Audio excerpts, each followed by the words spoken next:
Buenas noches. Buenas noches. Disculpas aceptadas.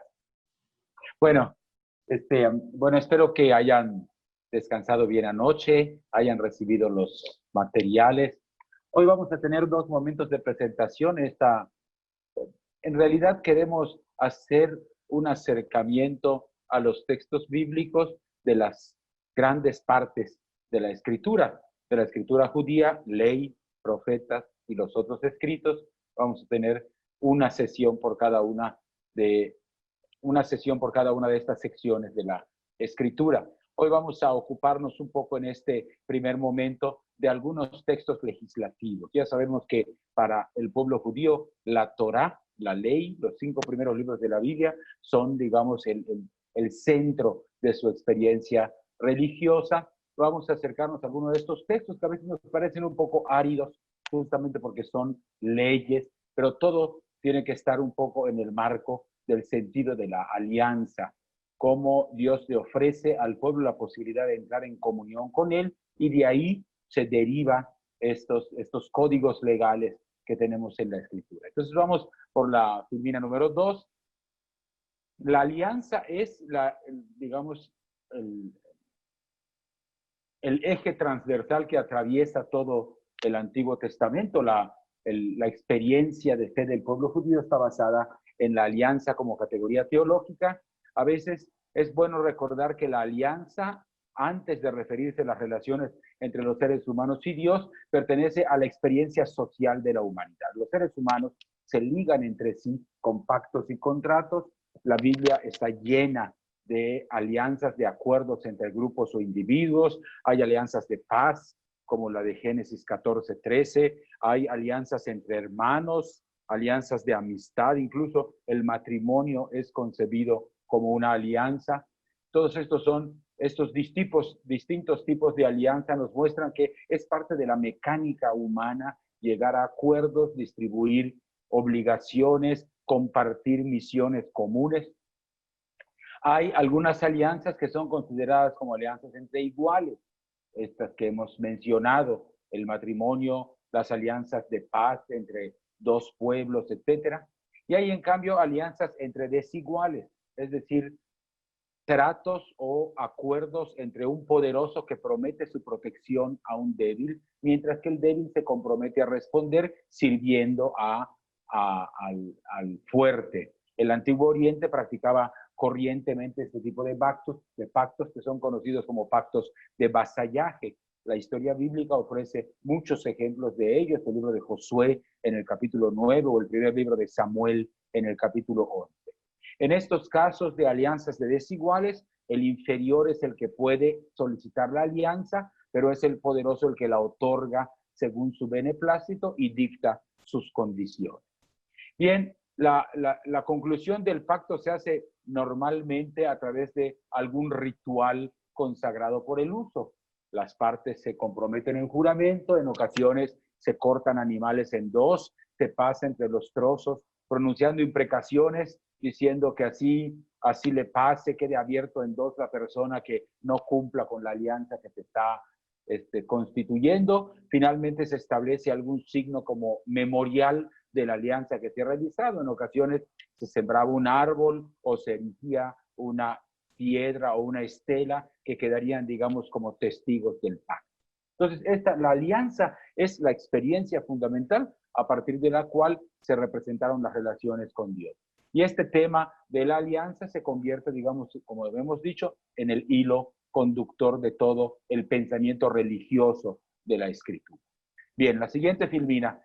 Ya nosotros entramos a la alianza en el Sinaí, es decir, vamos a concentrarnos un poco en este primer momento introductorio, a ver cómo ya desde la visión de la zarza ardiente, en donde Dios se revela a Moisés, revela su nombre, revela el designio que tiene para Israel, quiere liberarlo de la esclavitud de Egipto porque Israel es su pueblo, quiere dar la tierra prometida a sus padres. Esto supone ya por parte de Dios que Israel es un objeto de elección, es depositario de una promesa. El Éxodo después va a confirmar la revelación del monte Horeb al libertar Dios efectivamente a su pueblo, muestra que es un Señor capaz de imponer su voluntad. Entonces queda listo el pueblo después de la liberación para establecer una alianza con Dios. Dios revela su designio de alianza. Éxodo 19. Si escuchan mi voz y observan mi alianza, serán mi propiedad entre todos los pueblos. Porque mía es toda la tierra, pero ustedes van a ser para mí un reino de sacerdotes, una nación consagrada. Entonces, es, digamos, esta promesa de Dios la que hace que la alianza comience a existir. Por su parte, Dios garantiza ayuda y protección. El pueblo que ya es el pueblo de Dios le va a servir con su culto, viene a ser la propiedad de Dios. Y a eso nos referimos con las cláusulas de la alianza. Dios otorga su alianza a Israel, le hace promesas, pero le impone también condiciones que debe observar. Entonces, es de estas cláusulas a las que vamos a hacer referencia en esta sesión, algunos de los códigos legales más importantes que aparecen en la Escritura. La conclusión de la alianza en el relato complejo del Éxodo observa dos rituales diferentes. En el primero, Moisés, Aarón y los ancianos de Israel toman una comida sagrada en presencia de Yahvé, al que contemplan Éxodo 24. Y hay un segundo rito que parece reproducir una tradición litúrgica conservada en los santuarios del norte. Moisés erige 12 estelas para las 12 tribus y hace un altar para el sacrificio, ofrece sacrificios, derrama parte de la sangre sobre el altar y rocía con ella al pueblo para indicar la unión que queda consagrada entre Yahvé e Israel. Una vez concluido el pacto, se ponen los signos que perpetuarán este recuerdo, atestiguando a través de los siglos el compromiso inicial de Israel. Son fundamentalmente, como aparecen en los dibujos, el arca de la alianza, donde se depositan las tablas del testimonio. Ese es el memorial de la alianza y el signo de la presencia de Dios en Israel. Y además está la tienda en que se va a colocar esa arca, esbozo del templo futuro, lugar de encuentro entre Yahvé y su pueblo, arca de la alianza y tienda de la cita marcan el lugar del culto central, en el que toda la confederación de las tribus va a aportarle a Dios el homenaje oficial de este pueblo que Él se ha escogido. Con esto inicia, digamos así, la alianza. Nosotros, como producto de la alianza, tenemos acceso a algunos de los códigos legales. Pasamos a la filmina siguiente.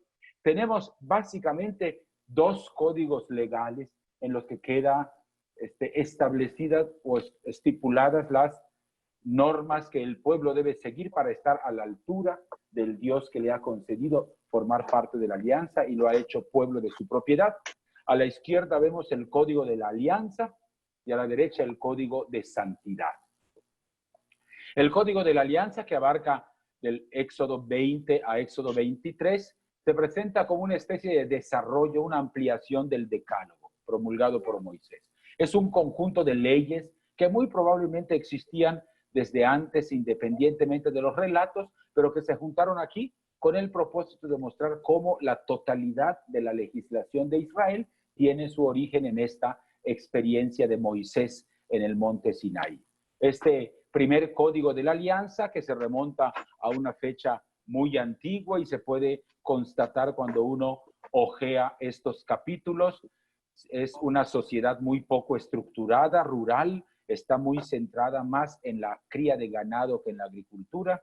Hay, digamos, la familia y la casa es la estructura esencial. Sin embargo, uno nota leyendo estos capítulos que hay algunos que son más ricos, otros bastante pobres, hay algunos emigrados que han venido a vivir, para ellos hay estipulaciones particulares, hay esclavos, el pueblo tiene responsables, todavía no se habla del rey, pero ya hay una cierta organización de la distribución de la justicia y del culto.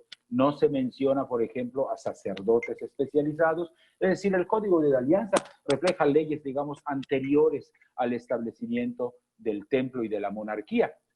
Este conjunto relaciona sobre todo dos aspectos, como vemos allá, el culto.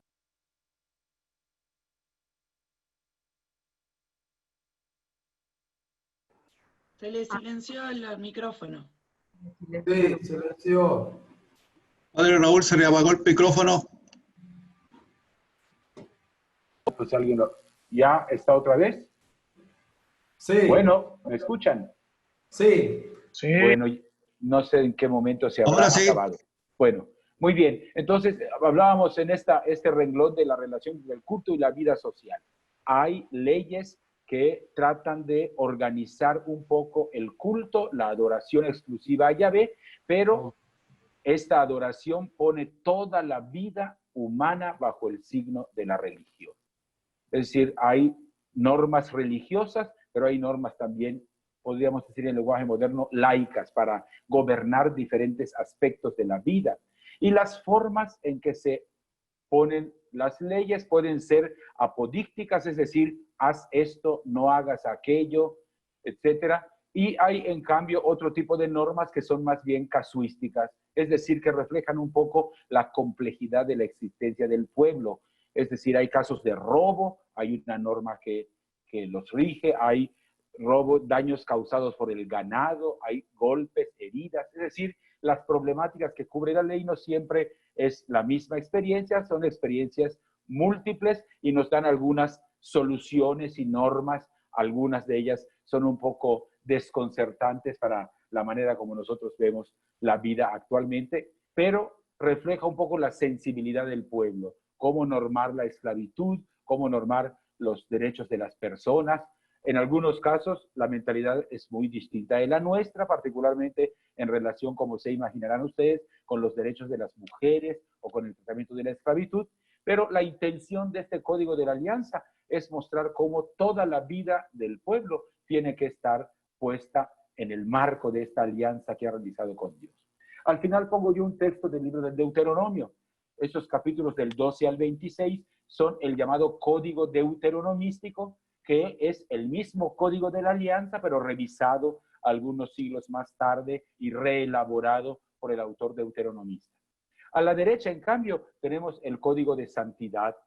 Está en el libro del Levítico, ahí están los capítulos del 17 al 26, una serie de normas hechas para guardar al pueblo en la santidad. La raíz Kadosh, Kadash, que está allá, figura 152 veces en este único libro.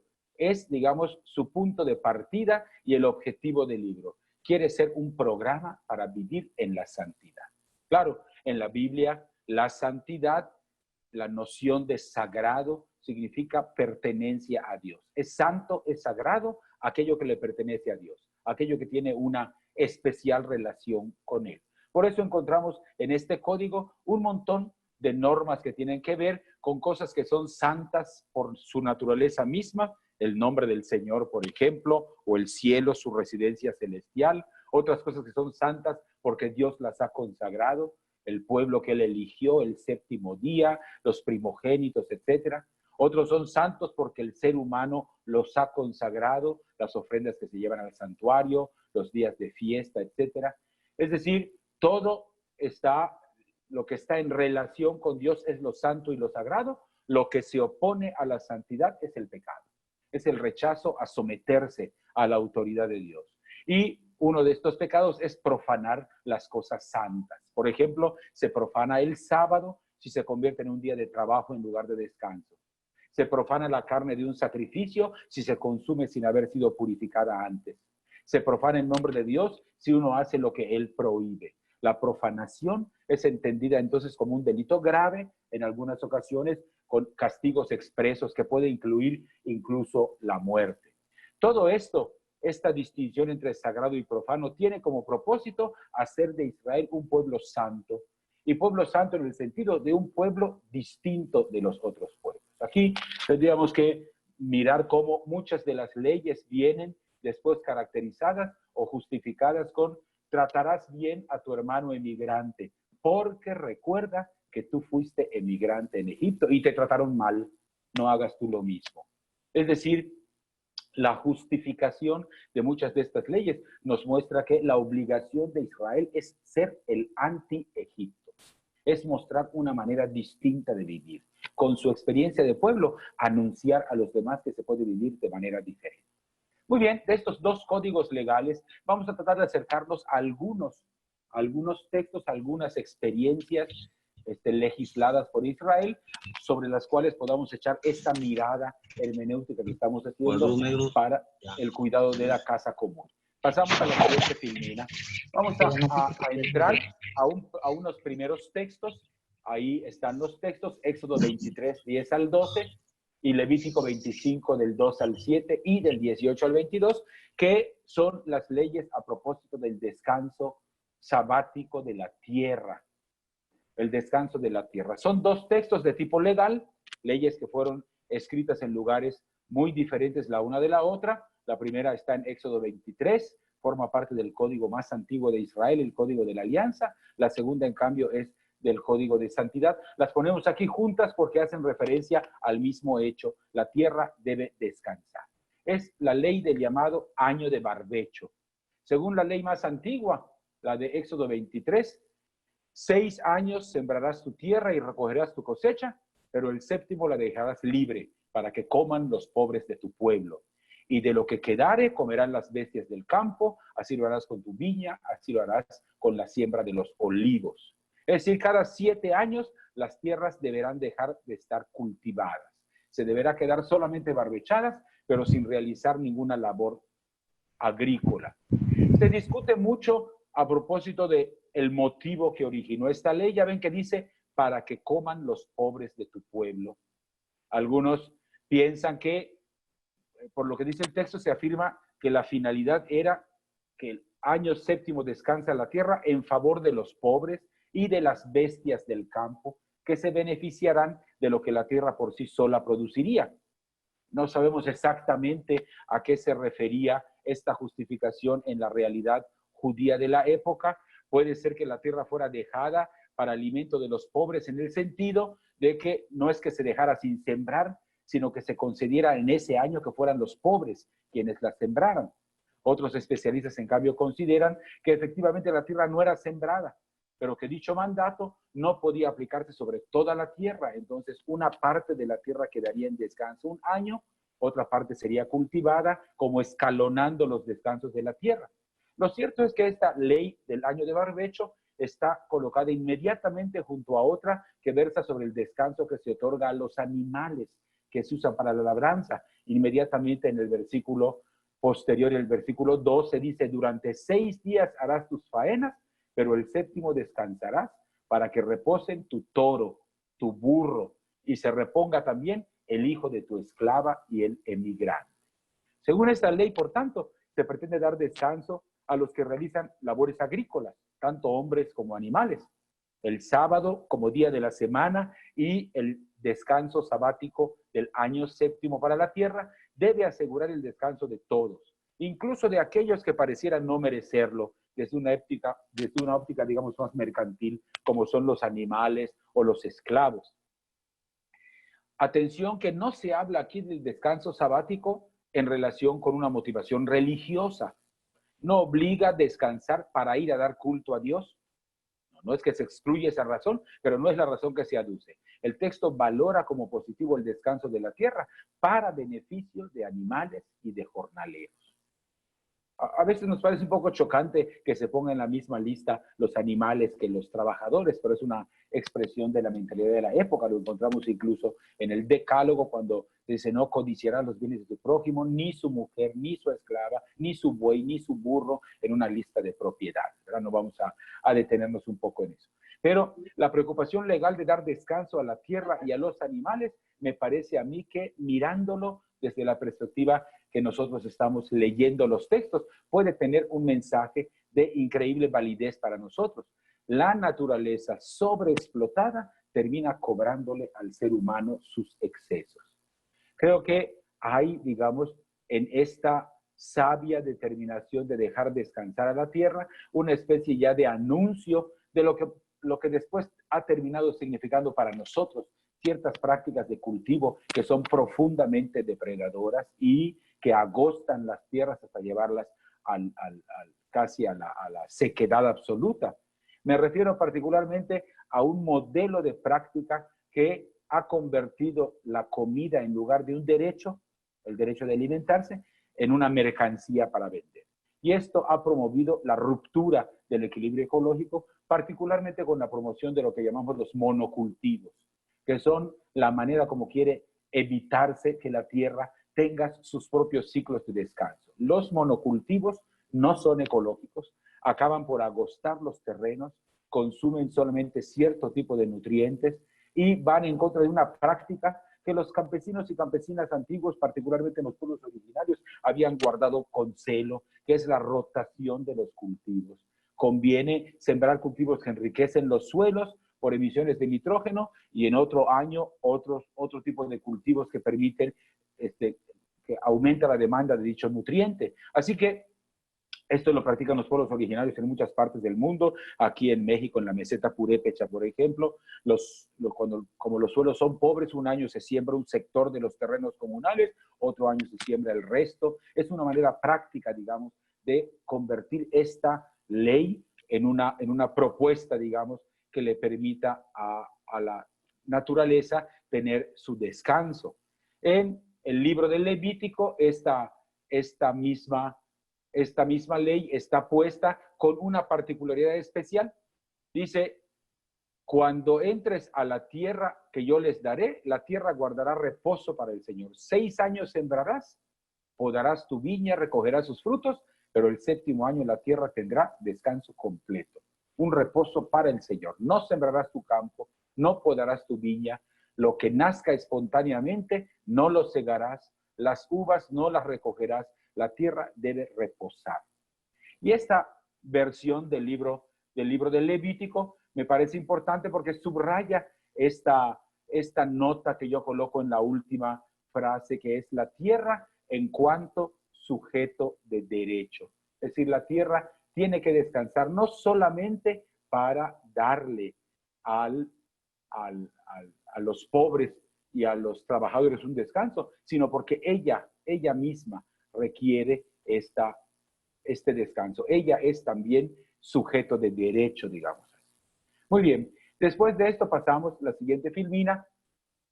Vamos a ver entonces un texto de la ley de santidad. Me refiero a el año jubilar.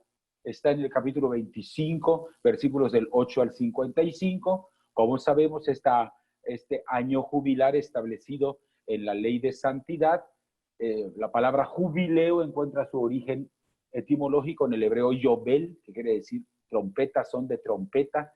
Este origen se explica porque la inauguración de este año se anunciaba al son de una trompeta, por eso está ya la fotografía de ese judío con el shofar. No es exactamente una trompeta, pero es también una manera de anunciar el inicio de una festividad.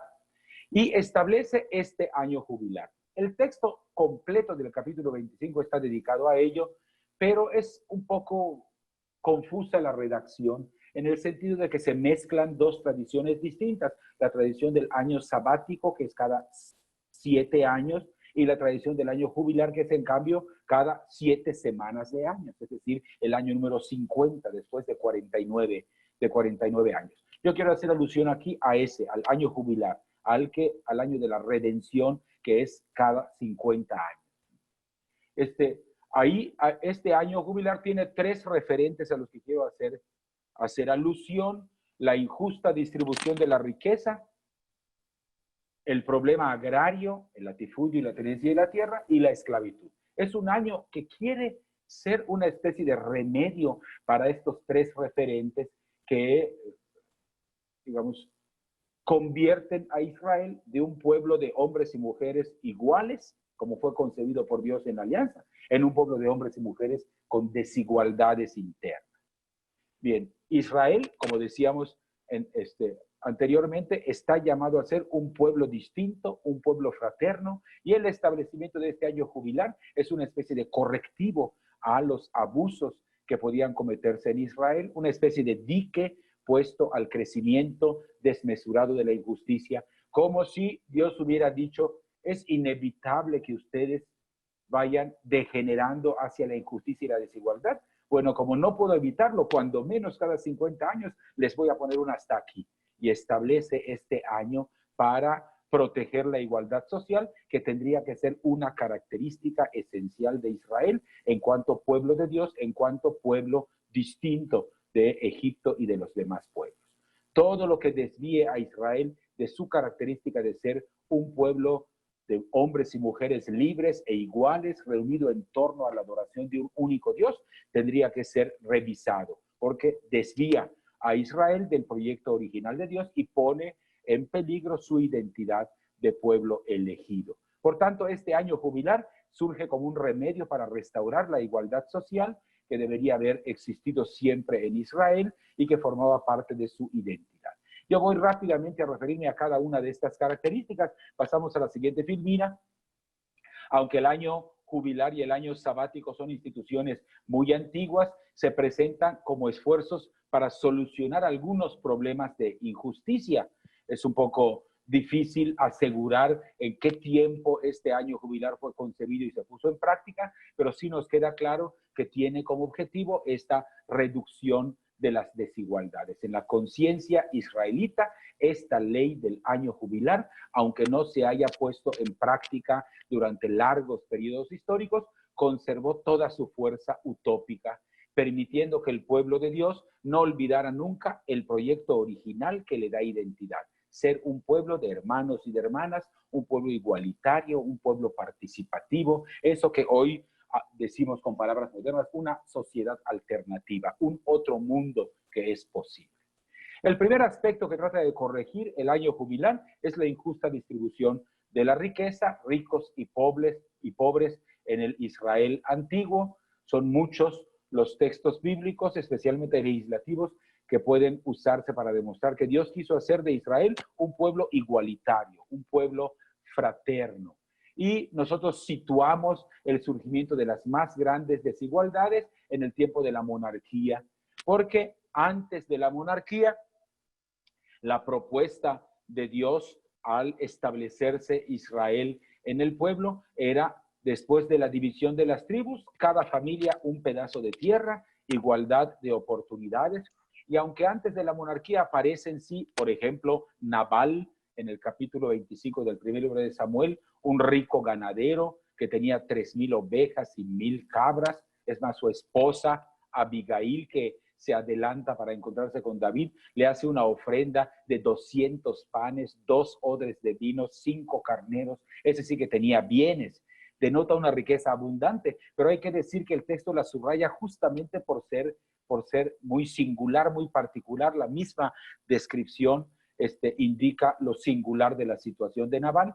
Es muy probable que la situación de desigualdad social fuera menos grave en tiempo premonárquico y en cambio que si hubiera crecido en tiempo de la monarquía. Ahí se sitúan el inicio, digamos, de la desigualdad social. Recordarán ustedes el primer libro de Samuel en el capítulo 8, cuando el pueblo pide un rey y Dios le canta, digamos así, su cartilla al pueblo y le dice: no puedes pedir un rey porque el rey te va a hacer esto y lo otro. Y al poner el esto y lo otro, pone allá, les va a quitar sus tierras, es decir, va a aumentar los niveles de desigualdad. Entonces, el año jubilar tiene que ver con el perdón de las deudas. Israel, que nunca, ni en los tiempos de peor decadencia social, perdió totalmente la conciencia de ser un pueblo llamado a vivir fraternalmente, intentó restablecer cierta igualdad entre los israelitas. Están estas prescripciones del año jubilar, como están descritas aquí. Era un año que no solamente se dejaba a los indigentes el producto de sus tierras, sino que se perdonaban todas las deudas, una especie de franquicia general en la que se recuperaban todas las propiedades.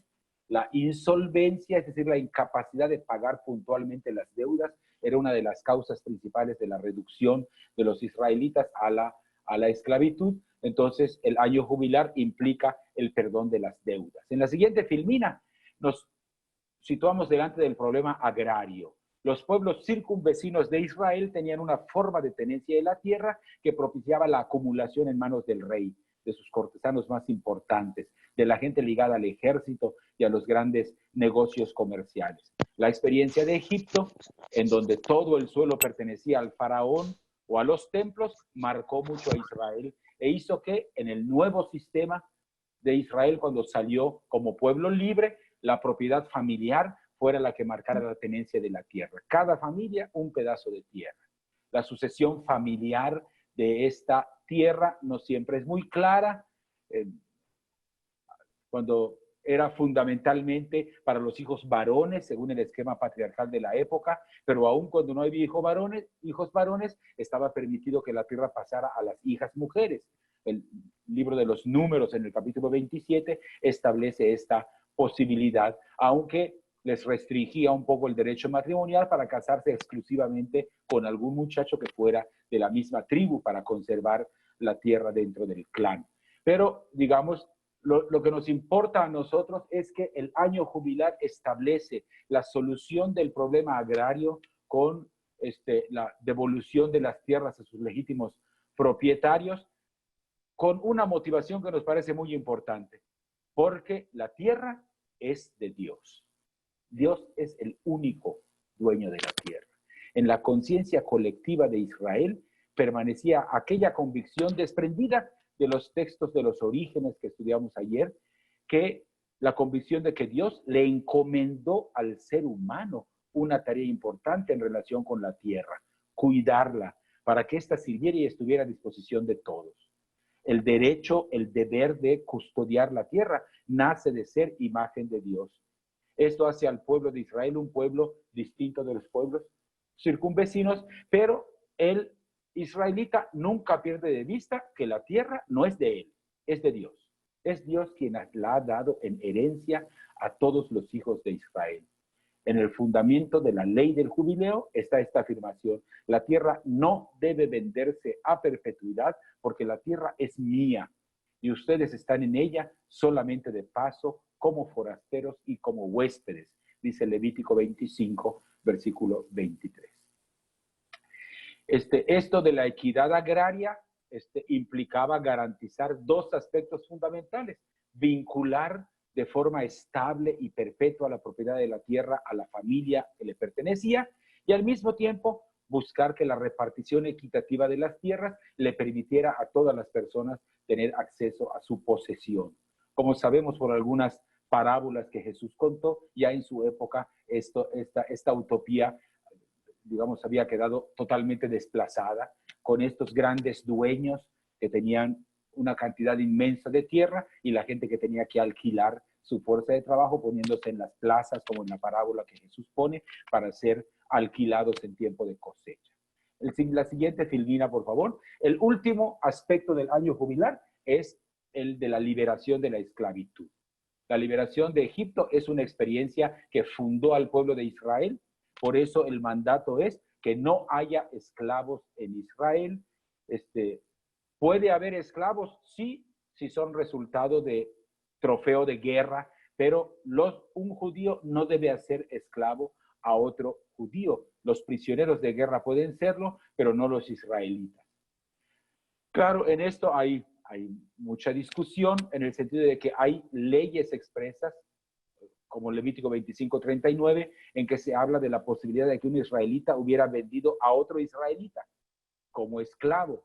Entonces, a lo mejor había esclavos israelitas, pero no con ese nombre, con otro tipo de nombre de servidumbre, y lo más probable es que fueran esclavitudes temporales. Para eso estaba establecida justamente la ley del año jubilar. Llegado el año 50, todos los esclavos debían ser liberados, particularmente los esclavos de Israel, que normalmente no duraban bajo este régimen más de 6 años, pero todos los demás esclavos también debían ser redimidos en este año 50, el año jubilar, que aseguraba la manumisión de los esclavos. Este año jubilar quedó en la mente del pueblo de Israel como el signo, digamos así, de la identidad de un pueblo que quiere estar al servicio de un Dios que quiere un pueblo de hombres y mujeres libres e iguales.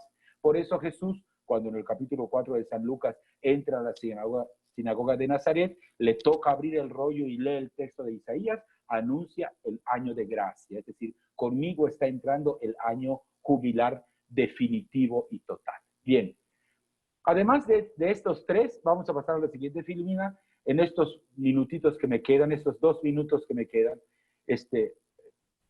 quiero mencionar estas dos leyes casuísticas. En el libro del Deuteronomio capítulo 20, los árboles en tiempos de guerra, ahí está el texto en sus en sus pantallas, es un texto especialmente dedicado a cuidar de los árboles en el momento de un ataque.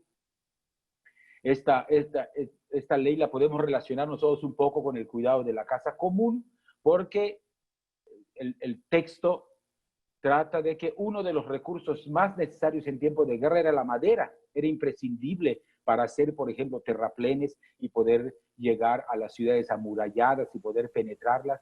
Y esto hacía que se cortaran muchos árboles como instrumentos de guerra.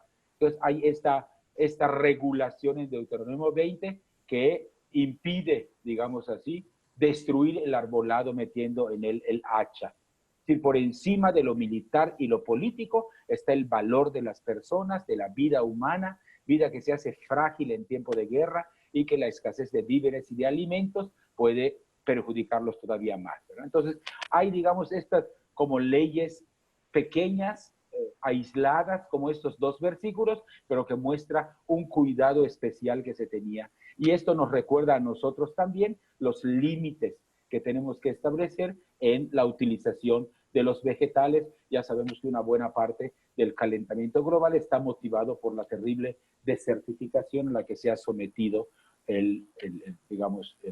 la explotación de la tierra en nuestra época.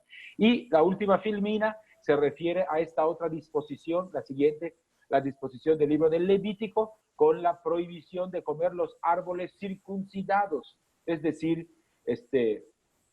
se prohíbe comer los frutos de un árbol durante sus 3 primeros años.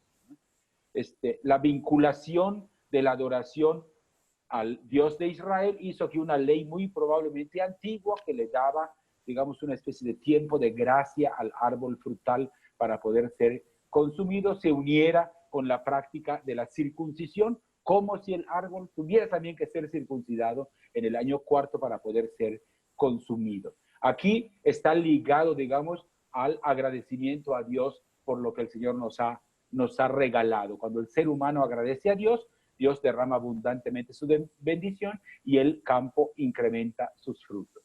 La última filmina se refiere a una ley también un poco perdida sobre cazadores y recolectores, la próxima, que indica que si se encuentra en el camino algún nido de pájaros con polluelos, la madre echada sobre los polluelos, no tomarás a la madre con sus crías, dejarás marchar a la madre para tener prosperidad y larga vida. Es una ley, digamos, que tiene mucha resonancia así ambientalista, digamos, ¿no? En el sentido de que la motivación que ofrece el escritor es: tendrás prosperidad y larga vida, una motivación que solamente aparece reproducida después de honrarás a tu padre y a tu madre.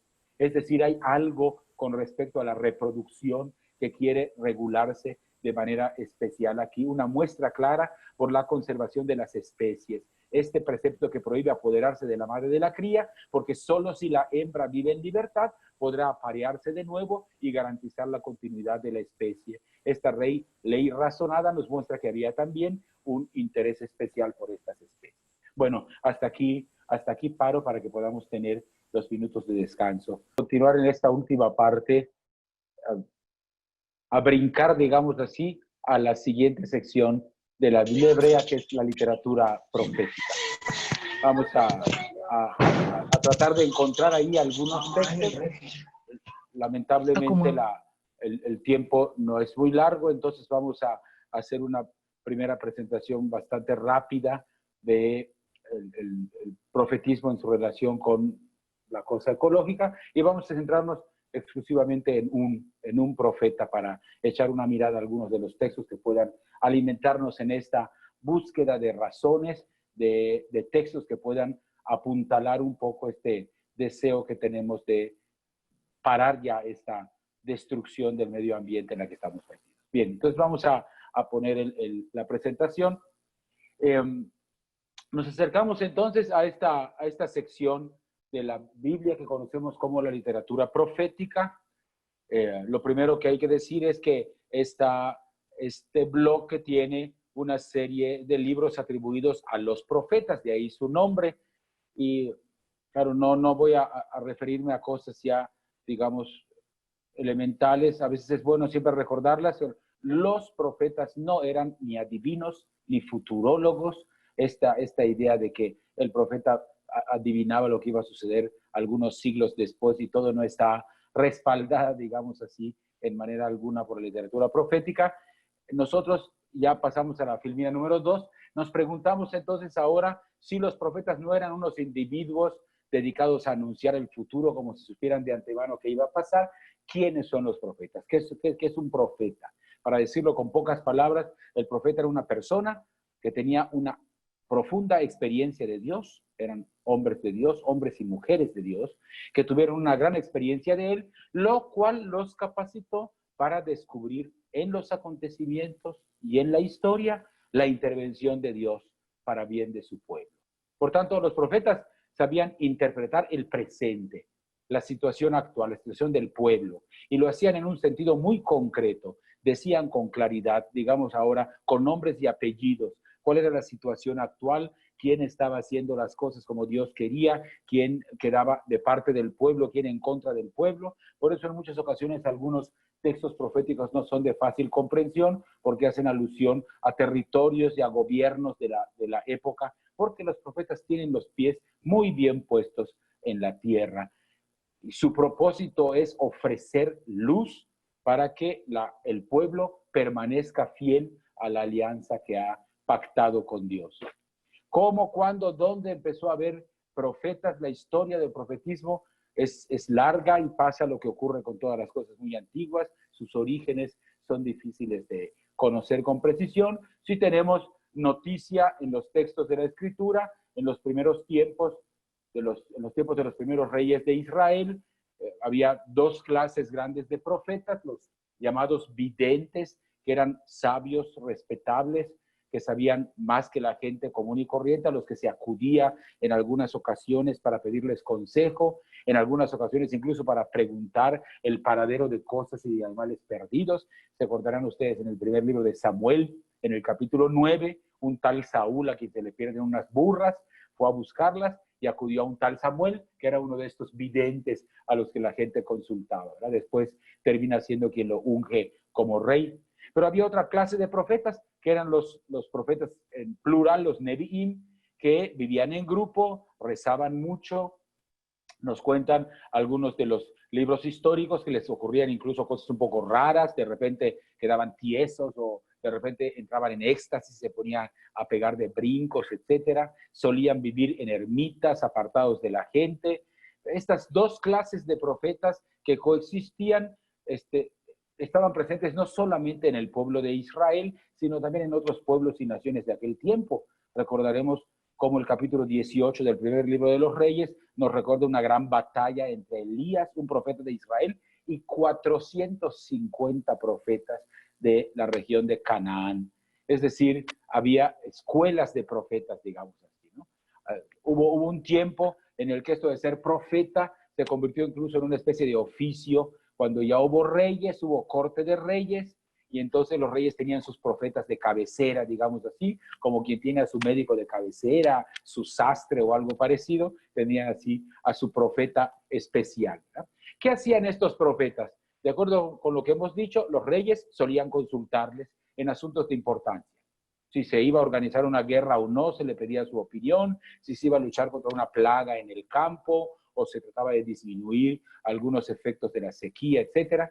Esta costumbre llevaba consigo lo siguiente: si el profeta decía cosas agradables, pues solía recibir el beneplácito de los reyes. Esto era la causa, digamos así, de que en algunas ocasiones había profetas que decían lo que le gustaba escuchar al rey en turno. Estos eran los llamados falsos profetas, eran embusteros nada más para halagar los oídos del rey. Los verdaderos profetas de Israel tenían una cualidad muy importante: eran designados directamente por Dios. Es decir, la tradición los muestra como personas escogidas para esa tarea, no como un oficio como los demás, sino como un designio especial de Dios. Recordamos así aquellos relatos de la vocación de diferentes profetas, como muestran la intervención de Dios como una especie de irrupción en la vida del profeta, a veces en un marco litúrgico, como en el caso de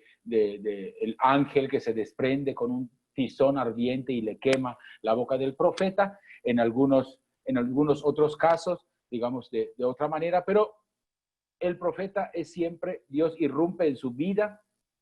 El Amós decía, me agarró del pelo y me sacó de cuidar a mis ovejas y me dijo, anda y predica.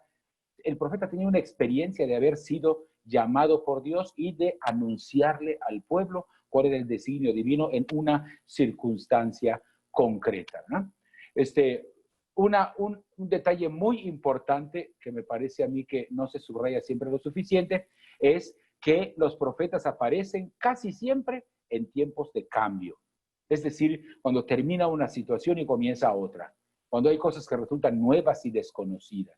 Los tiempos de cambio son siempre tiempos de dificultad, tiempos en que la gente pues, no se siente segura, tiene miedo, y la tendencia normalmente en tiempos de cambio es aferrarse a lo pasado, no permitir que emerja lo nuevo, aferrarse con miedo a perder lo conquistado. Esto es especialmente verdadero en lo que se refiere a las religiones, lo que ocurre en los tiempos de grandes cambios, que la gente busca retroceder a lo tradicional para tener piso seguro, porque le parece que las innovaciones nos dejan así sin un piso firme. Bueno, en estas situaciones es cuando aparecen los profetas para interpretar la situación, interpretar las cosas que suceden, y le dicen a la gente, no se aferren a lo tradicional. La religión no es para dar seguridad, la fe en Dios es para impulsarnos hacia adelante. Entonces el profeta hace su trabajo. Porque, hay que decirlo, la religión tiene muchas virtudes, pero tiene también sus riesgos. Y uno de los riesgos es que la religión tiende a buscar más la seguridad que la fidelidad al amor del inicio. Por eso la gente a veces quiere estar bien con Dios, teniendo su seguridad puesta en la tierra. De esa manera la gente se aferra a la práctica religiosa, porque digo, si hago la práctica religiosa, entonces ya estoy bien con Dios. El profeta viene a movernos ese tapete y su tarea es comunicarle al pueblo qué es lo que Dios quiere, qué es lo que Dios espera de él. ¿Cómo hablaban los profetas? Fundamentalmente hablaban en nombre de Dios. Pero esto es ya también un problema para entrar a estos textos, porque la palabra humana es pobre y es pequeña. El mensaje que se quiere entregar a veces es muy grande. El profeta utilizaba a veces palabras, a veces incluso gestos para anunciar lo que tenía que decirle al pueblo.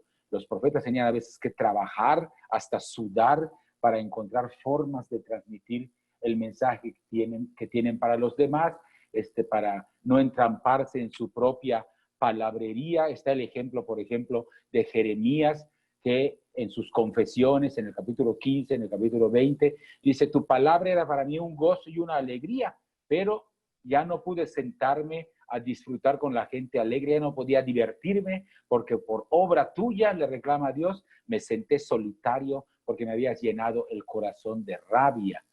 Allá estas confesiones de este profeta, que es muy interesante. Muy bien, estas palabras que acabamos de ver nos dicen claramente lo que era la vocación de estos hombres y mujeres singulares. Este tipo de tarea que no se hacía por dinero, no se hacía por regalos, ni por ninguna recompensa del mundo, porque ser profeta es algo que a veces resulta verdaderamente terrible, porque los caminos de Dios resultan a veces caminos muy distintos de las personas, y el profeta se granjea a veces, no la simpatía, sino la antipatía del mismo pueblo, porque a veces tenían que decir cosas duras, cosas desagradables, y a veces su lenguaje tenía que ser así, un lenguaje muy duro. Pero la experiencia profética es sin duda apasionante. En esta sesión vamos a acercarnos exclusivamente a la tradición del profeta Isaías para estudiar de cerca algunos textos que puedan tener resonancia con este tema que estamos tratando. Ahí está el profeta Isaías, y a la derecha ven ustedes la imagen de una matrioshka. Estas muñecas rusas suelen ser casi siempre de madera, que son huecas por dentro y que contienen en su interior otra muñeca igual pero más pequeña, y esta otra más pequeña, y así sucesivamente hasta llegar a la más pequeña, que es de madera maciza y ya no está hueca. Bueno, el libro de Isaías es parecido a estas matrioshkas, en el sentido de que dentro de un mismo libro hay cuando menos 3 profetas distinguibles. El primer Isaías, que ocupa los primeros 39 capítulos del libro, contiene los oráculos de Isaías, el hijo de Amós, un profeta que ejerció su ministerio entre los años 740 y 698 a.C. Hay un segundo Isaías, el llamado Deutero Isaías. El padre Mesters, bromeando, siempre decía el Isaías Junior. Ocupa los capítulos del 40 al 55. Es un profeta ya posterior en tiempo. Predicó en el exilio de Babilonia en la segunda mitad del siglo VI. Y finalmente hay un tercer Isaías, llamado también Trito Isaías, abarca los capítulos 56 al 66, que allá, digamos, ya no se identifica solamente con un profeta personal, es probablemente una colección de oráculos pronunciados por varios profetas ya en el tiempo del post-exilio, ya en pleno dominio de los persas. Pero digamos, estas tres grandes colecciones han sido reunidas en este libro al que vamos a acercarnos en sus distintas partes. Y yo he escogido, ojalá que me alcance el tiempo para hacerlo, un texto de cada una de estas tres secciones de Isaías para encontrar las evocaciones ecológicas o de relación con el medio ambiente que podamos sacar de este profeta. Bien, entonces pasamos entonces a la siguiente filmina. Vamos a tener a el primer profeta, el profeta Isaías, ya habíamos dicho, trabaja alrededor del año 760 a.C., su nacimiento en el 740 en adelante, comienza a ejercitar su misión. Isaías es un profeta bastante ligado a la corte.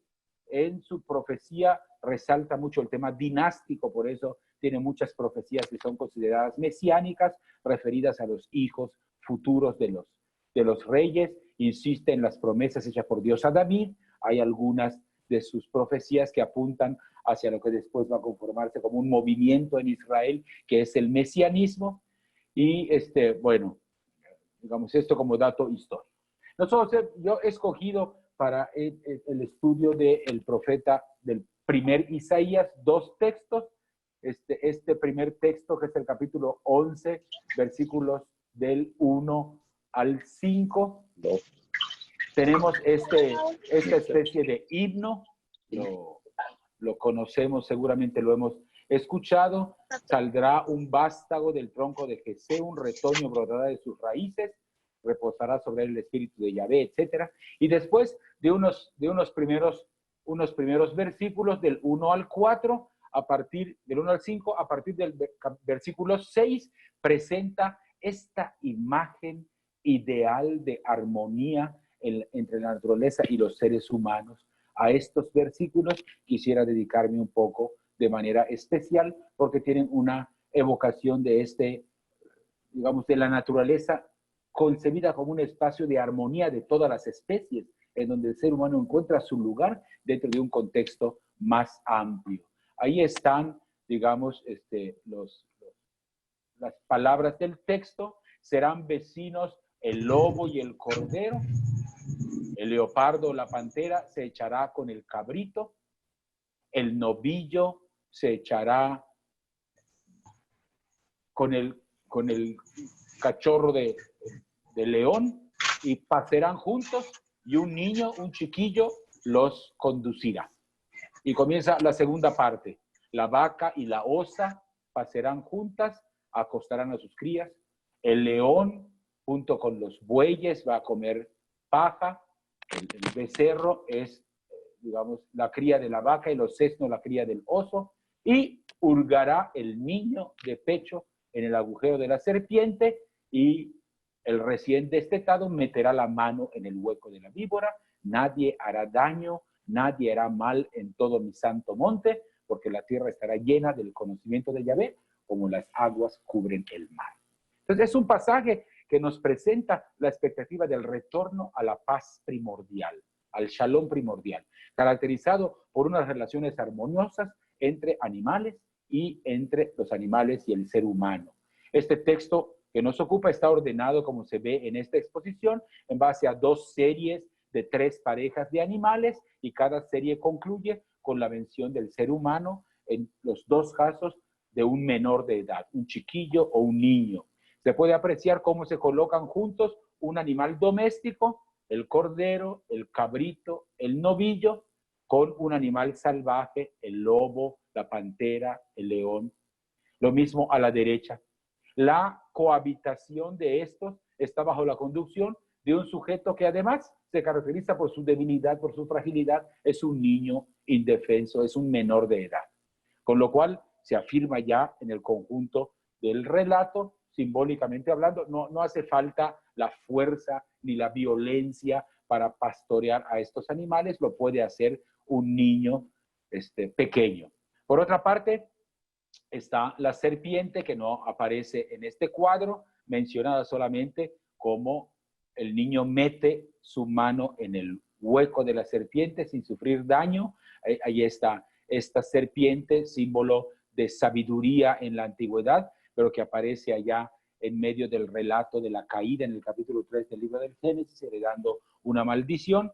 Este animal que despierta miedo, ahora convive con el ser humano, vuelve a ser inofensivo hasta el punto de que se establece entre este animal temido y el niño una relación un tanto lúdica. Da la impresión de que el niño está jugando al meter su mano en la madriguera de la serpiente y la serpiente juega con el niño, digamos así. En la siguiente filmina vemos cómo la tradición del Antiguo Testamento le da a cada uno de estos animales, especialmente los salvajes, significados simbólicos bastante claros. Está el león, símbolo de la fuerza. Por eso el proverbio ya en el libro de los Jueces reza: ¿qué más dulce que la miel? ¿Quién más fuerte que el león? Es decir, una fuerza que se usa regularmente para devorar, para saquear ovejas, animales indefensos. Tiene fama de un animal invencible, como dice el libro de los Números en el capítulo 24, y por su inclinación a sacrificar animales más débiles, pasó a ser símbolo de los jefes y los gobernantes que exprimen al pueblo. Así se refiere a ellos Ezequiel y Sofonías, hablando de los reyes como leones que devoran a su propio pueblo. Está el oso, equiparable al león por su peligrosidad, mencionado en Amós 5. Ambos, tanto el león como el oso, son amenazas constantes para los viajeros. Son los animales más temibles, sobre todo cuando están enfurecidos. Está el lobo, caracterizado igualmente como un animal depredador. Ya desde el capítulo 49 del libro del Génesis aparece, temible por sus colmillos afilados. Habacuc lo menciona así en el capítulo 1. Y también algunos nobles son comparados con este animal porque obtienen sus presas humanas y terminan devorándolas, como un signo también de explotación y de abuso sobre los débiles. Está la pantera, reconocida por su velocidad, un animal también peligroso que acecha en los caminos para atacar. Es decir, todos estos animales tienen en común el rasgo de fuerza, de velocidad, que los constituye en un riesgo o una amenaza constante para las especies que son más débiles, como los animales domésticos que se mencionan en el pasaje. Dada la desigualdad notoria entre animales salvajes y animales domésticos, el autor del Eclesiástico escribe atinadamente en el capítulo 13: todo viviente ama a los de su misma especie. Lo mismo el ser humano ama a los que se le asemejan. Pero no se junta un lobo con un cordero, ni pueden tratarse la hiena con el perro, dice Eclesiástico 13, versículo 15. Así que, regresando al texto de Isaías y contrastándolo con la manera como normalmente se relacionan los animales en el presente estado de cosas, podemos afirmar que este capítulo 11 de Isaías, en estos versículos, retrata esta especie de retorno al paraíso, el shalom como un estado de armonía total, en donde las especies animales cohabitan armoniosamente y sin ejercer violencia ni derramar sangre para sobrevivir.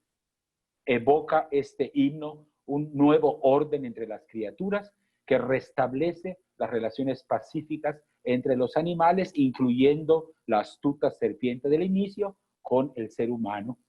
Afirmamos que se trata de un retorno, en el sentido de que el relato del Génesis encontramos esta misma situación. Hombre y bestia se alimentan de hierba, veíamos ayer. El hombre y la serpiente dialogan sin temores. Como nosotros consideramos este retorno al paraíso no del todo posible en este horizonte terreno, entonces entra en el terreno del símbolo inspirador para el presente. Por eso decimos que yo creo que una intuición importante de este texto es que asocia el gobierno justo e ideal que está puesto en los primeros 4 versículos con una relación renovada con la naturaleza. Esta unión que hace Isaías de el gobernante que gobierna con justicia y con equidad, que se ocupa de los pobres, e inmediatamente después pone esta visión paradisíaca de animales salvajes y domésticos conviviendo con los seres humanos débiles. Me parece a mí que hay un intento de Isaías de afirmar que un gobernante que pretenda ofrecer un proyecto auténtico de sociedad armónica tendrá que incluir necesariamente la dimensión del cuidado medioambiental, es decir, buscar también la cancelación progresiva de prácticas crueles y abusivas hacia los animales. Nosotros tenemos la mala fortuna y estamos pagando caro tener un sistema agroalimentario mundial que no solamente se ha ocupado, como decíamos anteriormente, de los monocultivos, destruyendo los equilibrios de la convivencia de las diferentes especies vegetales, sino que además hemos convertido el cultivo de los animales en una reproducción todavía peor hecha que los peores hacinamientos humanos. A mí me contaba una persona que tuvo oportunidad de visitar algunas granjas donde se cultivan vacas en algunos países desarrollados, cómo las tienen colgadas de arriba desde el principio para que nunca toquen tierra y la carne pueda ser lo suficientemente suave para que pueda ser consumida después por el ser humano.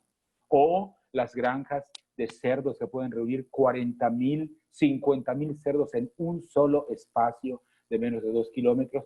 Ese tipo de hacinamientos que no es solamente un trato cruel y inhumano contra los animales, sino ahora está comprobado en esta cosa de la pandemia del coronavirus, que hay este tipo de hacinamiento, favorece el salto de virus que son propios de una especie a otra especie, justamente por este tipo de hacinamiento. Así que me parece que este texto de Isaías tiene estas resonancias que pueden aplicarse a la realidad actual, porque el profeta coloca esta labor del rey de administrar justicia a los pobres, junto con esta experiencia del paraíso. Y siempre del primer Isaías, la siguiente filmina, hay un texto más, el capítulo 32, versículos del 15 al 20, que quisiera también retomar en esta conversación. La siguiente filmina, por favor. El Shalom y su resonancia humana y cósmica, pero desde el punto de vista de este otro texto en el capítulo 32.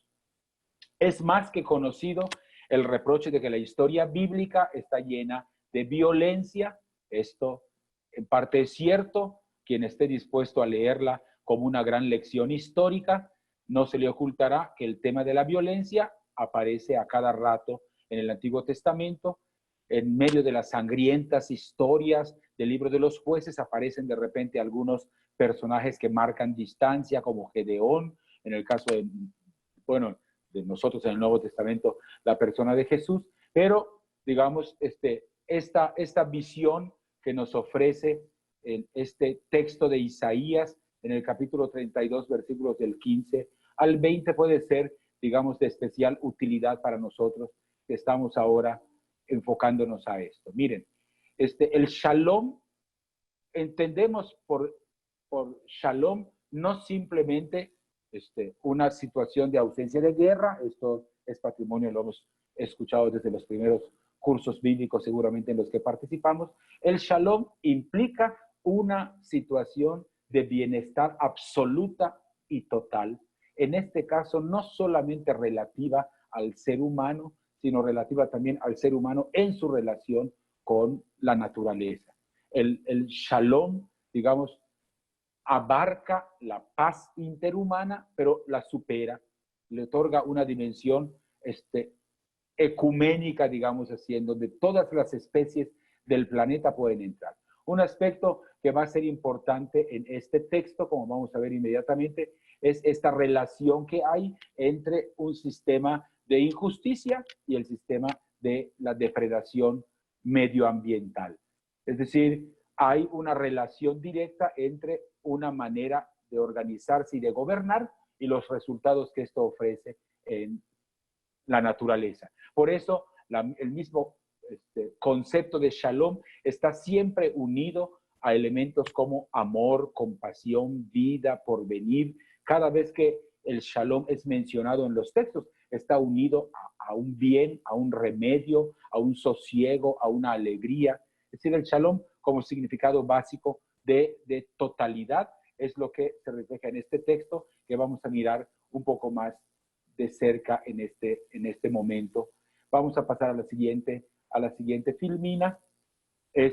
Shalom cósmico como convivencia de la justicia y de la paz juntas, ¿verdad? Dice el texto, pero sobre nosotros se derramará el espíritu que viene desde arriba. Entonces el desierto se transformará en un vergel y lo que ahora es llamado vergel será tenido por terreno baldío. En el desierto acampará el derecho. En el jardín descansará la justicia. La obra de la justicia será el shalom. Y los frutos de la justicia serán tranquilidad y seguridad para siempre. Mi pueblo vivirá en habitaciones buenas, en barrios seguros, en lugares tranquilos, aunque la selva haya sido cortada y las grandes ciudades humilladas. Felices serán en cambio ustedes que sembrarán a orillas de todos los esteros y pueden mantener en libertad a su buey o a su burro. Entonces se derrame sobre ustedes el aliento de lo alto, el desierto se va a transformar en un vergel.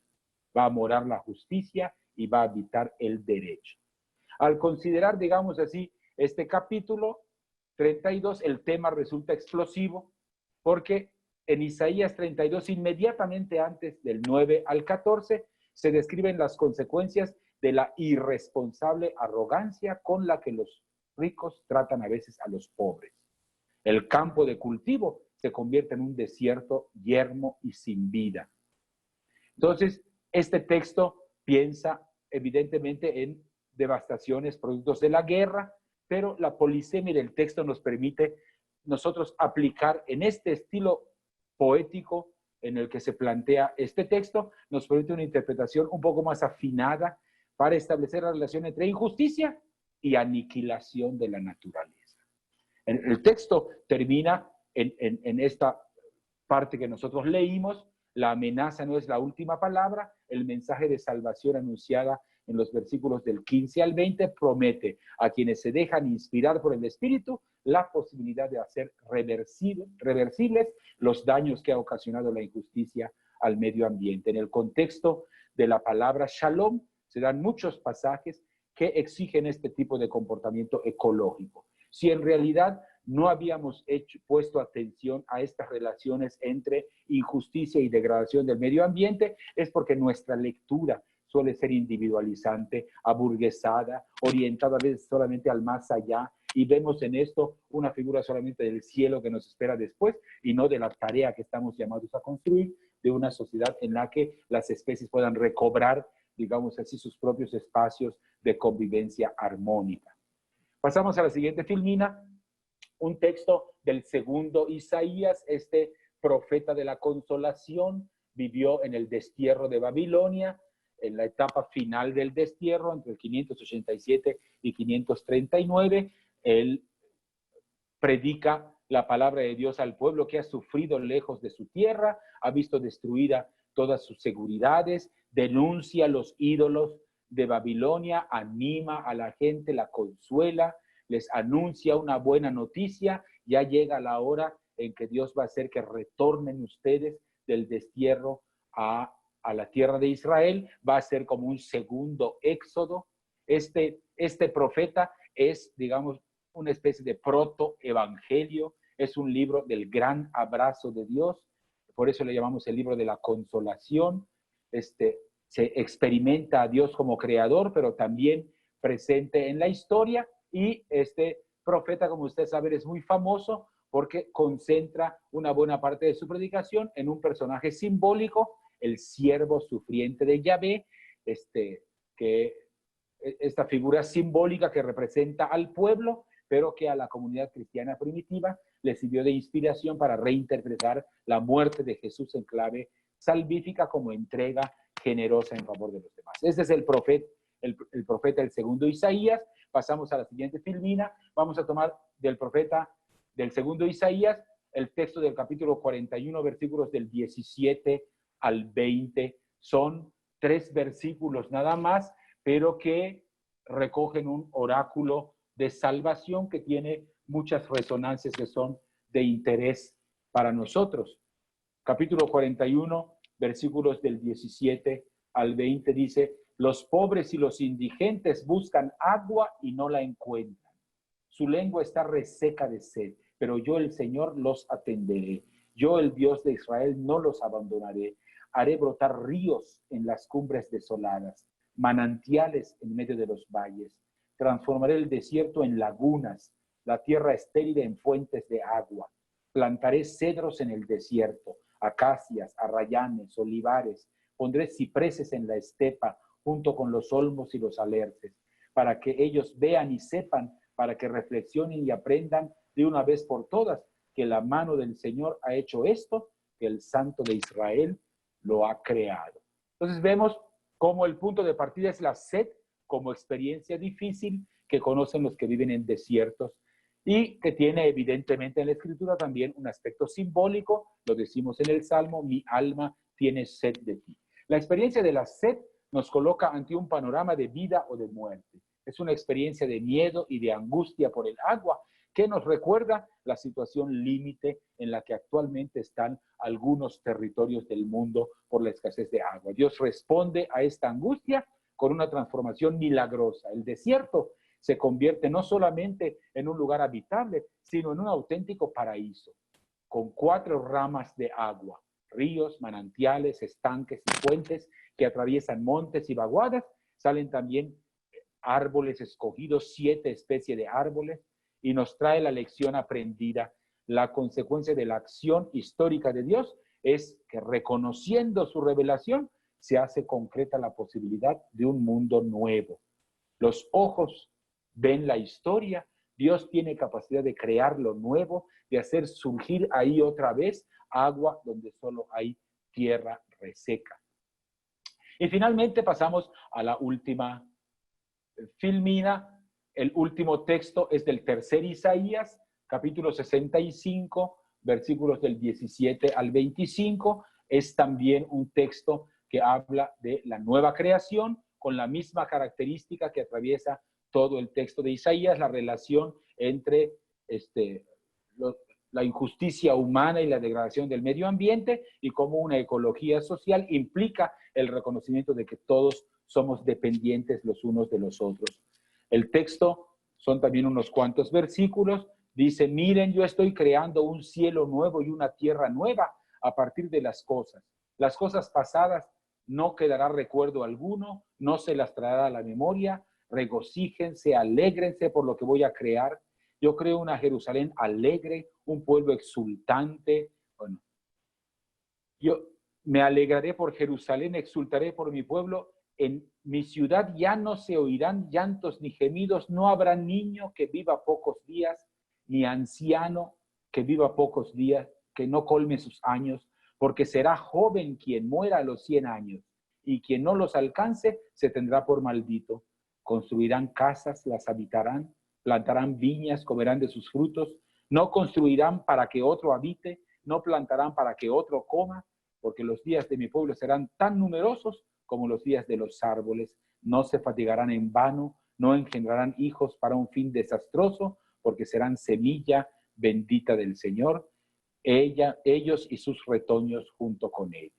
Este Isaías III, este profeta anónimo que vivió a mediados del siglo V, poco antes de Esdras y Nehemías, y cuya predicación, o de varios profetas, se tiene en esta colección de los capítulos 55 al 66. El texto al que nos hemos asomado es parte de los últimos capítulos de esta colección de oráculos. El texto es conocido justamente como el de la nueva creación.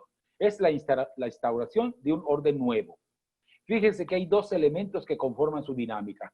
Como hay la abolición de la memoria de los sufrimientos pasados. Y en cambio la nueva creación trae la alegría plena.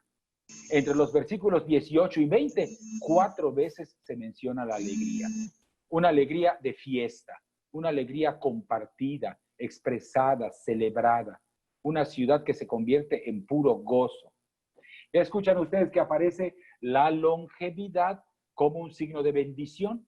Probablemente hay un eco aquí de estos muchachos antediluvianos que cumplían 100 años, ¿verdad? La medida es significativamente exagerada. Recuerden ustedes aquel salmo, todos viven hasta 70, el más robusto hasta 80. Bueno, aquí, no, digamos, el que llega a 100 años es todavía joven, ¿no? Y después, la otra bendición, poder disfrutar del propio trabajo. El nuevo orden no elimina el trabajo no es una maldición, es desde siempre una bendición.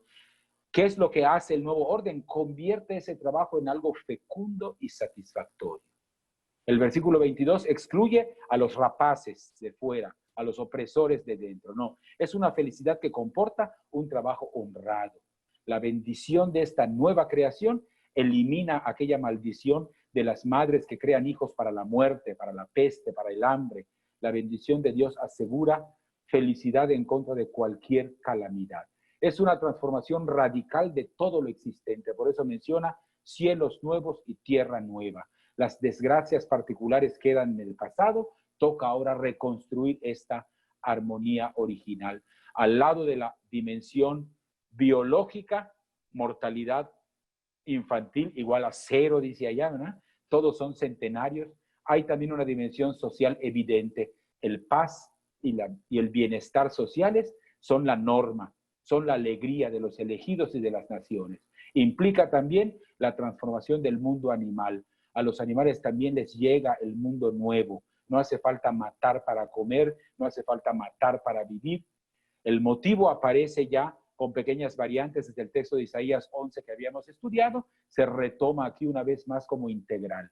La dimensión ecológica de este texto me parece a mí que es evidente. Articula lo cósmico, lo biológico, lo social. Es un texto profético de propuesta de un mundo nuevo, ¿no? Entonces, digamos, tiene mucho que ver con esto que nosotros ahora entendemos como escatología integral. Voy a dejar ahora el tiempo para las preguntas, no sin antes anunciarle que entre los materiales que voy a mandar mañana está un artículo especial escrito por un biblista de apellido Arzumendi, Profetas, Escatología y Ecología, que aparece en la revista bíblica argentina. También lo voy a mandar para que puedan tenerlo. Y les recomiendo Laudato Si del número 71, el número 71 y los números 73, 74 y 75 hacen referencia a los textos bíblicos de los que hemos hablado aquí, textos, digamos, de la tradición legal de Israel y de la tradición profética. Entonces, para que también tengan oportunidad de leerlo como, a lo mejor, lectura de orante antes de dormir. Bueno, vamos a dejar espacio para las preguntas. Bueno, hay algunas preguntas y comentarios. El primero que hace una hermana nuestra de Honduras, quizás ahí retomar un poco algo que tú hablabas, sobre todo cuando ella dice, sobre todo cuando dio la explicación del año del barbecho.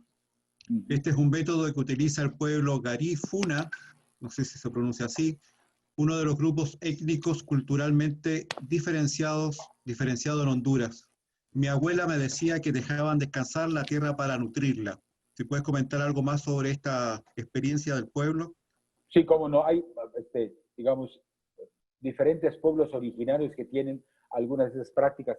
Es decir, esto a mí me parece, digamos, agradezco mucho esta pregunta y esta intervención, porque eso me permite a mí subrayar una cosa que ya el Papa Francisco señala en la Laudato Si, que entre las reservas más importantes para la reconstrucción de la relación armónica entre el ser humano y la naturaleza están las culturas de los pueblos originarios. En realidad es una especie de reservorio, de tesoro que ha conservado tradiciones de relación armónica con la naturaleza. Así como, digamos, la práctica del barbecho que tiene lugar entre los garífunas, hay una práctica más o menos parecida entre los purépechas también aquí en una región de México. Hay otros modelos también de convivencia interespecies que permiten digamos, la recuperación de la tierra y que son conservados celosamente por los pueblos indígenas. En México, por ejemplo, nosotros estamos muy orgullosos del llamado, es mesoamericano, no es solo de México, es toda la región de Mesoamérica, el llamado sistema Milpa. El sistema Milpa, por ejemplo, es mucho más que la siembra del maíz.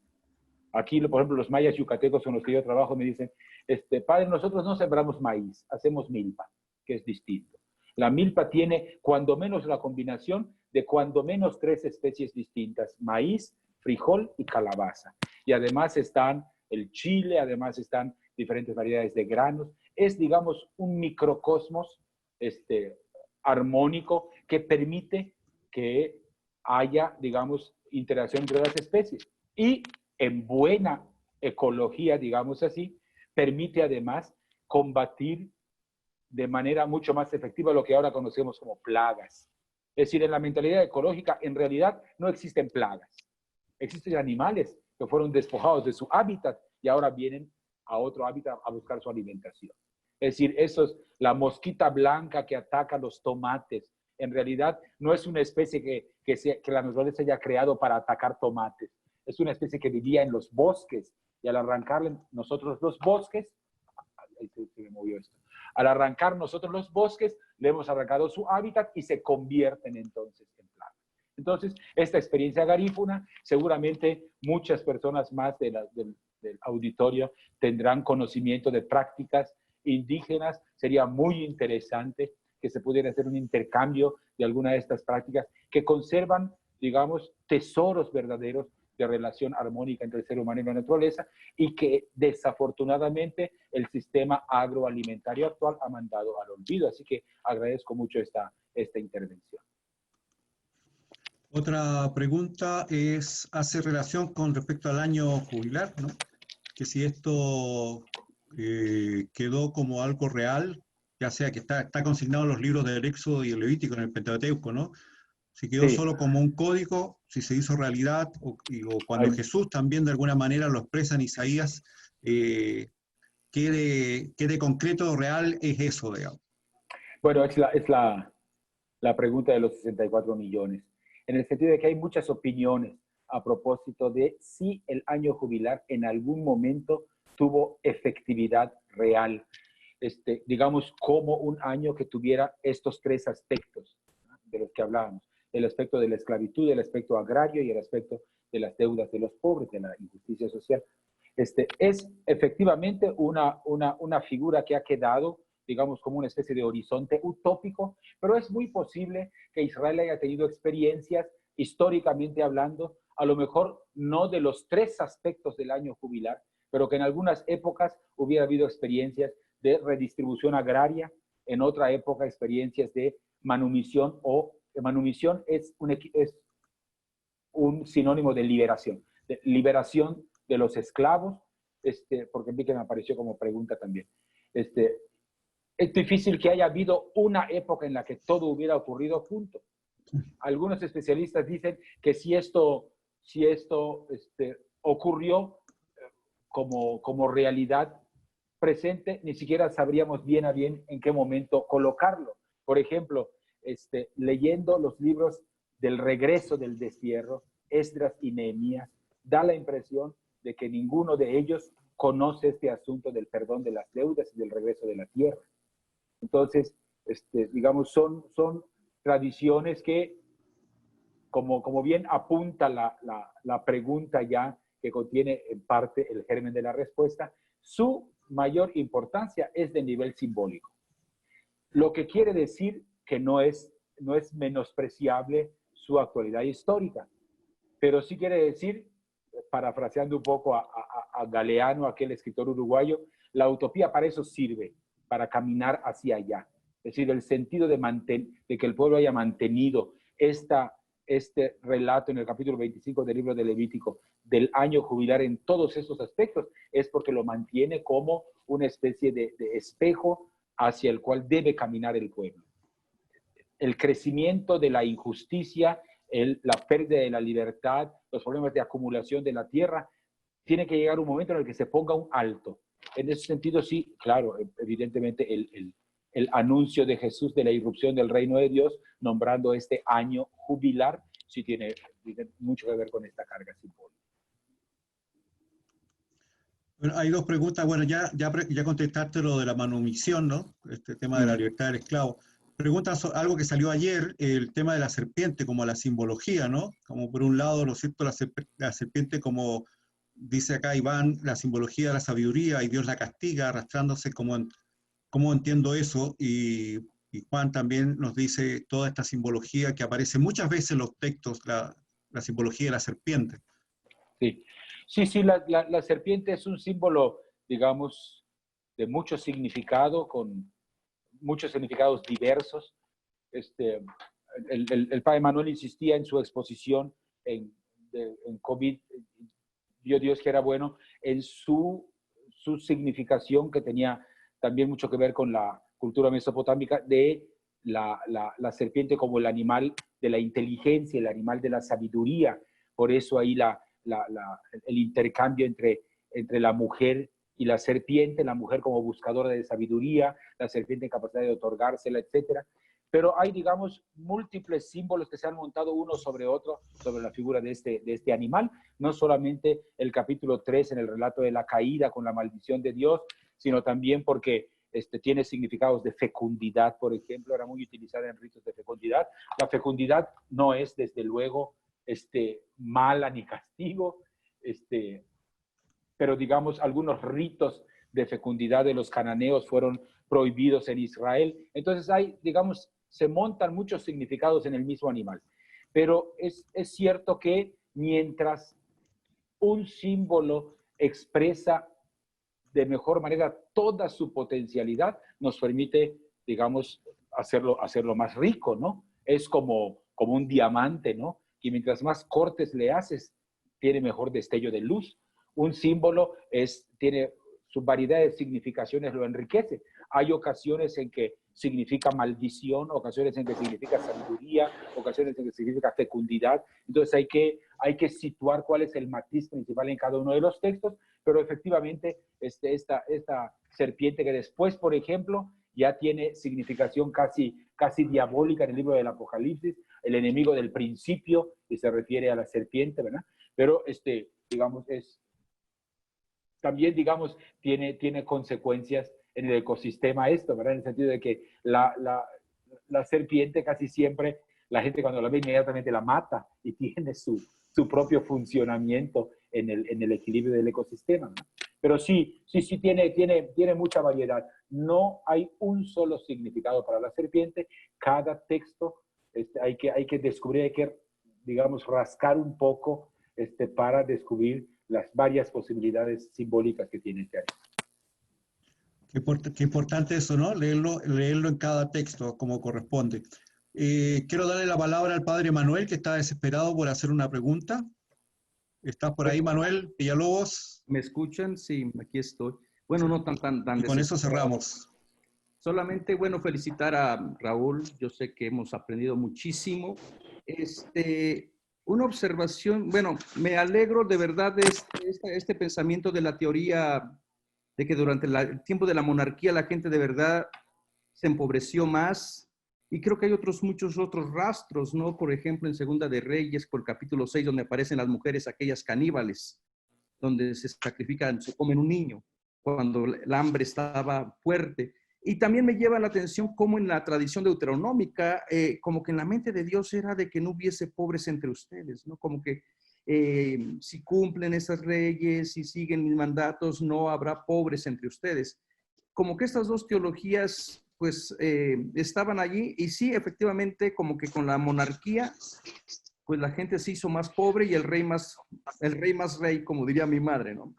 Eso, y el otro aspecto de las leyes estas de Levíticos, Deuteronomio, una de las críticas que están haciendo ahorita, por ejemplo, las personas que han tomado en serio la cuestión de leer la Biblia desde el punto de vista de la tierra, hablan de una hermenéutica de un valor intrínseco y un valor agregado. O sea, si hay un árbol que da fruto, ya tiene un valor intrínseco. a ese no lo cortas, pero si no da fruto, ese sí córtalo. En el fondo también nosotros le vamos poniendo valores éticos o morales a los mismos textos bíblicos para beneficio del humano, ¿no? Entonces, regularmente uno siempre tiende, por ejemplo, a acariciar una ardilla o acariciar al conejo, pero siempre tiene una repugnancia a la rata o a la cucaracha. Entonces, estos serían como cómo podemos lidiar para ver que todo está vivo y todo es parte de la creación y está todo conectado, ¿no? Yo creo que por allí también tendríamos que seguir creciendo, y me gustó mucho las imágenes de la última, de las plagas, ¿no? De cómo verdaderamente nosotros hemos distorsionado y causado este descontrol, este desequilibrio. Yo sé que vamos a aprender muchísimo mañana y bueno, de verdad, felicidades, hermanos. Gracias, sí. Y esto es muy interesante lo que menciona el Padre Manuel de esto de que no habrá pobres entre ustedes, del Deuteronomio, porque claro, uno inmediatamente hace la relación con Hechos 4, 38 al 35, que dice no había pobres entre ellos, cuando habla de la comunidad cristiana primitiva. Como estamos llamados a hacer la realización del ideal de justicia y de armonía total en la comunidad cristiana. Habría que preguntar si viendo nuestras comunidades y nuestras iglesias, la gente puede decir esto. No hay pobres entre ellos porque comparten todo y se ayudan, ¿verdad? Para, digamos, notar un poco como acicate todo lo que tenemos que caminar todavía para hacer realidad de nosotros la palabra. Gracias, Padre Manuel. Bueno, queremos darle las gracias al Padre Raúl y a todas y a todos por estar esta noche. Como ayer les dijimos, vamos a mandar los materiales que han sido parte de la presentación, y los videos también se están editando, así que se les va a enviar por correo. Todos los correos que pusieron en el chat ya los tenemos grabados, así que durante la mañana, durante el día de mañana, se los vamos a estarles enviando el material. Así que muchas gracias